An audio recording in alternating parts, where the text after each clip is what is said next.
pourquoi le prophète Sayyidina Muhammad sallallahu alayhi wa sallam était-il convié à prier presque sans cesse de nuit et à réciter de façon pérenne le Saint-Coran? Pourquoi était-il convié à faire cela dans les premiers versets du chapitre de l'envelopper dans ses vêtements? Surat al-Muzammil. La réponse nous est livrée dans le verset numéro 5, dans lequel Dieu, soit-il exalté, explique l'utilité de son double ordre en disant « Inna sanulqi alayka qawlan thaqila » ce qui signifie « Certes, nous allons te révéler inopinément une parole très importante, c'est-à-dire lourde de sens et de conséquences. » L'expression sanulqi alayka, qui signifie littéralement nous allons jeter sur toi, a été traduite par nous allons te révéler inopinément, car le sens qui lui est prêté ici est au figuré et signifie nous allons te faire parvenir une parole très forte par l'intermédiaire de la révélation dont s'occupe l'archange Gabriel. La parole très importante que nous avons désignée comme lourde de sens et de conséquences n'est autre qu'un renvoi au Saint-Coran. Autrement dit, ce verset, numéro 5, justifie celui qui le précède, comme pour expliquer au prophète, qui était encore ébranlé par la vision qu'il venait d'avoir, que la mission dont il allait être investi n'allait certes pas être facile. Aïcha, l'épouse du prophète, rapporte en effet que lorsqu'il recevait la révélation, Sayyidina Muhammad sallallahu alayhi wa sallam transpirait terriblement, même quand il faisait très froid. Rien de tel donc pour l'aider à supporter ce lourd fardeau que la prière en plein milieu de la nuit et la récitation correcte et bien méditée du Saint-Coran. Et il ne lui en fallut pas plus pour qu'il s'exécute. Dès lors qu'il en reçut l'ordre, Sayyidina Muhammad sallallahu alayhi wa sallam s'attela à la tâche et ne s'accorda pratiquement plus de répit. Si bien qu'un jour, sa chère épouse Khadija, qui avait eu pitié de lui demanda s'il ne voulait pas se reposer un peu. Il lui répondit alors « L'ère du repos, pour moi, est révolue, ô Khadija. Dhahaba ahdu nawmi, ya Khadija. » C'était comme pour lui expliquer que la révélation qu'il venait de recevoir était trop importante pour qu'il puisse encore trouver du temps au repos. La pratique de la prière nocturne, et comme nous l'avons déjà dit, était pour lui seul une obligation, et non pour ses compagnons. Mais ceux-ci l'imitèrent avec ferveur, abnégation et conviction, si bien qu'Allah, soit-il exalté, à la fin du chapitre en a témoigné. Ce qui nous fait dire que la prière de nuit, Qiyamul Layl, constitue un acte prisé qui devrait intégrer régulièrement l'emploi du temps de tous ceux qui s'accrochent à Dieu, surtout s'ils sont investis de missions lourdes. De conséquence, car le seul moyen de dépasser ces angoisses et de réussir réellement dans la vie est de gagner l'aide de celui qui en détient les secrets, en l'occurrence Allah subhanahu wa ta'ala. Sayyidina Muhammad sallallahu alayhi wa sallam devait donc s'employer à réciter le texte sacré qui lui était progressivement révélé.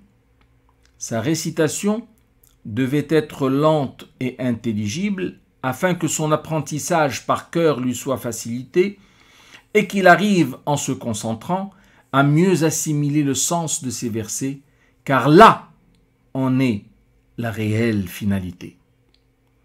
Et c'est ce qu'il fit consciencieusement, à tel point que Aïcha, radiyallahu anha, rapporte qu'il lui arrivait de réciter si lentement et si clairement un court chapitre qu'il paraissait plus long qu'un autre, réellement plus long que lui.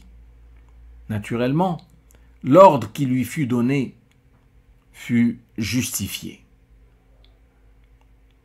Dieu dit dans le verset numéro 5, « Inna nashi'ata al-layli hiya ashaddu wat'an wa aqwamu qila »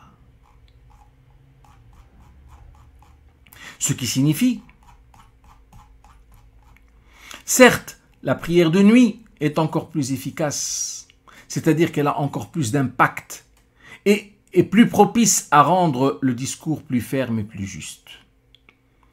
L'expression « nashi'at al-layli » signifie littéralement celle qui se produit de nuit ou celle qui apparaît la nuit.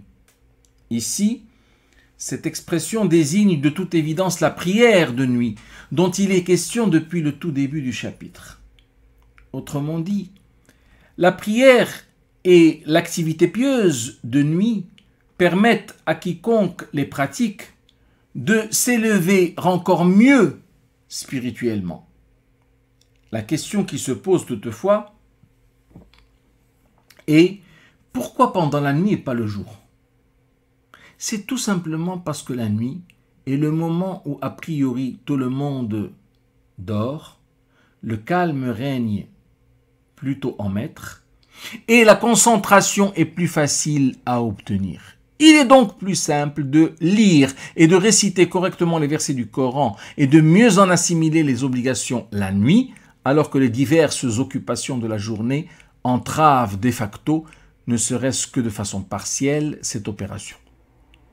À noter que la majorité des érudits de la récitation du Coran ont prononcé le mot « wat'an » qui renvoie à l'efficacité telle qu'elle. Les imams Abu Amr et Ibn Amir l'ont lu « wita'an » dans le sens de soir, mieux à une bonne articulation et une méditation encore plus correcte. En d'autres termes, la prière de nuit permet de mieux mémoriser le Coran et aide encore plus à la méditation. Ensuite, Allah subhanahu wa ta'ala poursuit son discours en disant « Inna laka fin nahari sabhan tawila » Certes, tu as durant le jour à vaquer à de longues occupations.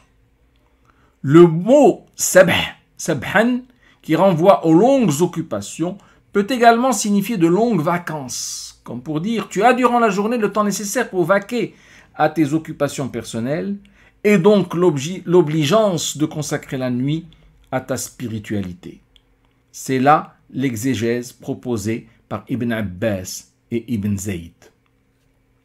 Cette phrase a en fait la vocation de justifier quelque chose qui ressort de celle qui la précède, tel que l'explique l'imam Ibn Ashur, rahimallah. Elle supporte trois interprétations en fonction du sens que l'on prête à l'expression sabhan tawila. Première interprétation, il peut s'agir d'une explication du choix de la nuit pour la prière, sachant que le jour, il n'a pas le temps suffisant pour faire le qiyam, comme il se doit, en raison des occupations qui l'émaillent et qui ne laissent pas à la personne la latitude de vaquer à l'activité spirituelle escomptée.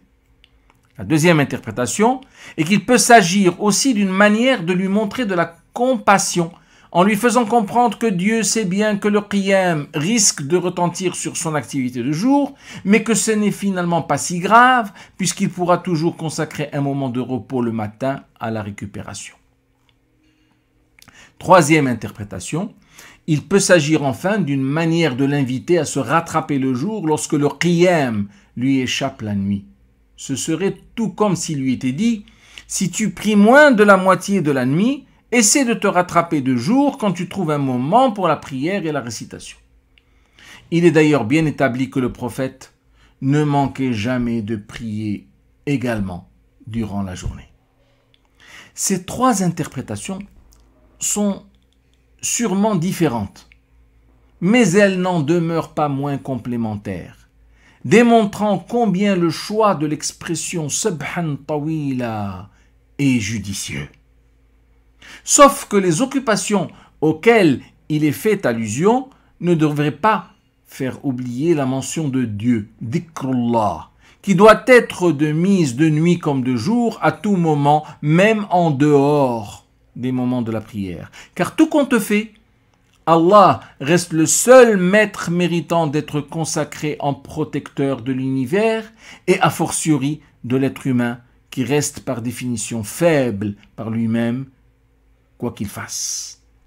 Dieu dit à propos de ce dhikr, dhikrullah, dans les versets numéro 7 et 8, وَاذْكُرِ اسْمَ رَبِّكَ وَتَبَتَّلْ إِلَيْهِ تَبْتِيلًا رَبُّ الْمَشْرِقِ وَالْمَغْرِبِ لَا إِلَهَ إِلَّا هُوَ فَاتَّخِذْهُ وَكِيلًا.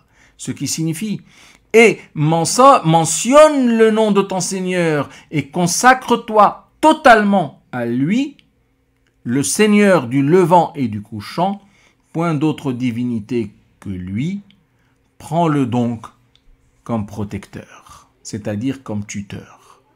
C'est là un deuxième ordre donné au prophète, après celui de la veillée de nuit en prière, comme pour dire que cette dernière est certes sage, mais sa communion avec Allah ne devrait jamais se rompre, aussi bien de nuit que de jour, ce qui signifie que le messager de Dieu était invité à délaisser tout ce qui pouvait le distraire par rapport à son devoir de transmission de ceux dont il était chargé. En d'autres termes, il devait se consacrer à sa mission et ne plus prendre des délices terrestres que ceux dont il avait absolument besoin. C'est à cette signification que renvoie l'expression « وَتَبَتَّلْ إِلَيْهِ تَبْتِيلًا » et non au fait d'aller jusqu'à se faire moine, comme cela pourrait venir à l'esprit. Si tel était le cas, Dieu aurait dit « وَتَبَتَّلْ إِلَيْهِ تَبَتُّلًا » plutôt que « تَبْتِيلًا ». Il faut se dire aussi que l'un des meilleurs moyens de concrétiser l'action de se consacrer totalement à Allah est très simple. Il suffit de reconnaître son unicité et de la mettre parfaitement en pratique au quotidien. De plus, l'essentiel est de comprendre qu'au-delà des apparences, l'être humain, qui semble être tout à fait autonome, a constamment besoin de Dieu pour mener à bien ses actions, qu'elles soient toutes simples ou compliquées. À chaque instant, l'homme est tributaire de la bienveillance divine, qui, si elle lui fait défaut, ne serait-ce que quelques instants, son cœur ne battrait plus, ses muscles ne réagiraient plus et ses nerfs ne transmettraient plus aucun influx. Autant donc de raisons qu'il incite à s'en remettre en permanence à lui, c'est-à-dire à Dieu, au Seigneur, et à lui faire totalement confiance. Nous reprendrons ce récit ô combien palpitant la prochaine fois.